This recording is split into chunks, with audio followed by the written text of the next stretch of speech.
Otabe, Berimba Kareba. Semoga Anda selalu sehat dan terus bersemangat. Saatnya Anda menyimak berita Sulawesi Tengah bersama saya, Fatur Rahman. Sejumlah berita aktual dan menarik seputar Sulawesi Tengah telah kami siapkan untuk Anda. Berikut 3 berita utama hari ini. Polisi menggagalkan upaya penyelundupan 30 kg sabu-sabu dan menangkap 3 pelaku di Toli-Toli. BMKG Sulawesi Tengah mengimbau warga untuk mewaspadai gempa bumi susulan.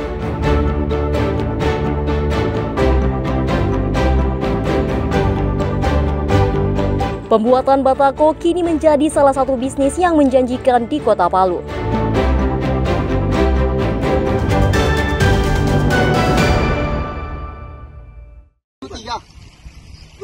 Bertiga. Mana saja? Mana satu? Eri, sini kau beri kayak punya kapal kau. Sini. Lagi. Mana lagi? Mana lagi? Jalan. Jalan. Hah? Oke. Ayo. Buka. Direktorat Reserse Narkoba Polda Sulawesi Tengah menggagalkan upaya penyelundupan 30 kg sabu-sabu di Desa Kapas, Kecamatan Dokopean, Kabupaten Toli-Toli.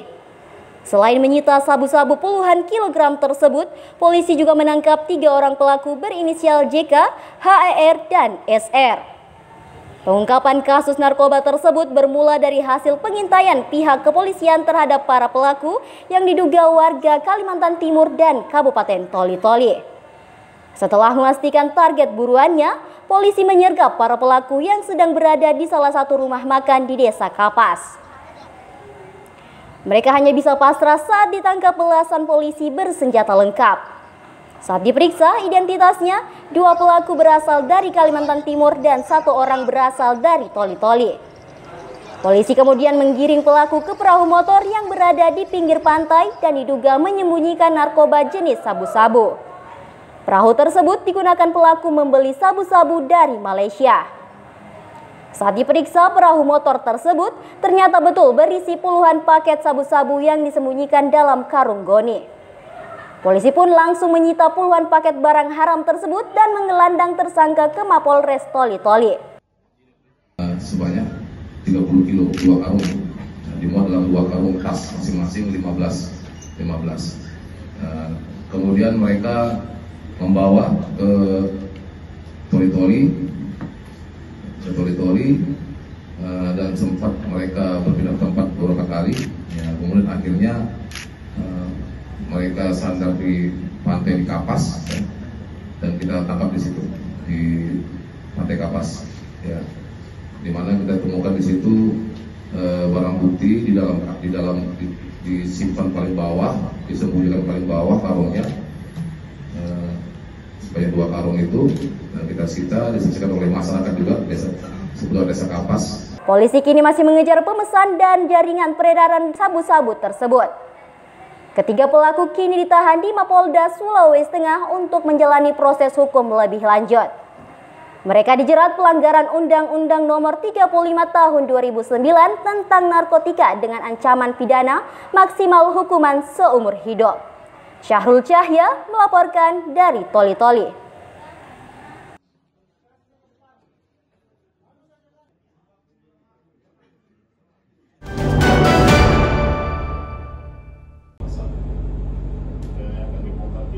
Satuan Tugas Madagoraya intensif melakukan patroli di jalur bekas wilayah kelompok radikal di Pegunungan Metangi, Desa Maranda hingga Kilo Trimulya, Kabupaten Poso. Patroli ini berlangsung selama lebih sepekan. Sejumlah polisi bersenjata lengkap menyisir jalur hutan, pegunungan, dan perkebunan. Jalur lain yang menjadi sasaran utara patroli ini adalah mendeteksi kemungkinan munculnya tempat pelatihan baru dan menekan penyebaran paham ekstrim yang bertentangan dengan hukum. Wilayah patroli tersebut sempat menjadi jalur strategis pelarian dan persembunyian kelompok teroris beberapa tahun lalu. Patroli tersebut merupakan upaya menjaga stabilitas keamanan wilayah operasi serta mempersempit ruang gerak kelompok-kelompok radikal. Langkah petugas ini mendapat apresiasi dari warga yang berkebun di kawasan jalur klasik. Mereka merasa lebih aman saat beraktivitas. Mereka berharap situasi keamanan di Poso tetap terjaga dan masyarakat bisa hidup damai dan tentram. Kami sebagai masyarakat banyak mengucapkan terima kasih kepada anggota BRIMOB atas kehadirannya. Kami merasa aman. Operasi Madagoraya sudah berlangsung sejak Januari 2021 dan merupakan pengganti dari Operasi Tinombala. Operasi ini bertujuan untuk mencegah gangguan Kamtibmas dan menjaga stabilitas keamanan di wilayah Sulawesi Tengah, khususnya Kabupaten Poso. Julianus Kay melaporkan dari Poso.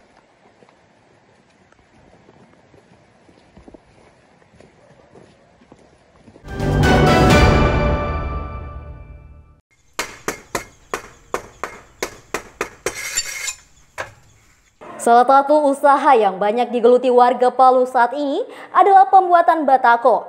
Bisnis ini cukup menjanjikan karena merupakan bahan material bangunan yang banyak dibutuhkan untuk konstruksi. Selain itu, bisnis ini relatif mudah dijalankan karena modalnya lebih terjangkau. Seperti yang digeluti Adin, warga Jalan Lalove, Kelurahan Tatura Selatan, Kota Palu. Sudah 5 tahun lamanya ia menekuni usaha pembuatan batako. Pendapatan yang diperoleh memberikan keuntungan lumayan, terutama dalam menghidupi keluarganya. Meski persaingan usaha batako saat ini cukup ketat. Batako buatan Adin tidak hanya dipasarkan di wilayah Kota Palu, tapi juga di Kabupaten Donggala dan Sigi. Harga jualnya bervariasi mulai dari 1.600 hingga 2.000 per buah, harganya bergantung jenis dan kualitasnya. Umumnya batako yang dipesan pembeli akan digunakan untuk pembangunan infrastruktur dan perumahan. Cuma selama ini yang saya tekuni pekerjaan ini kan memenuhi kebutuhan saya hari-hari. Nah, kemudian kalau harganya tidak menentu karena tergantung permintaannya masyarakat. Namun keberadaan usaha pembuatan batako ini turut ditentukan oleh tingkat pertumbuhan ekonomi dan industri daerah. Para perajin batako berharap pemerintah terus mendorong pertumbuhan industri, konstruksi baik perumahan maupun jalan agar berdampak positif terhadap permintaan batako. Tantangan yang dihadapi para perajin batako di Palu saat ini, selain semakin banyak orang yang menekuni bisnis tersebut, juga biaya bahan baku khususnya semen yang cukup mahal. Zahra Halimah melaporkan dari Palu.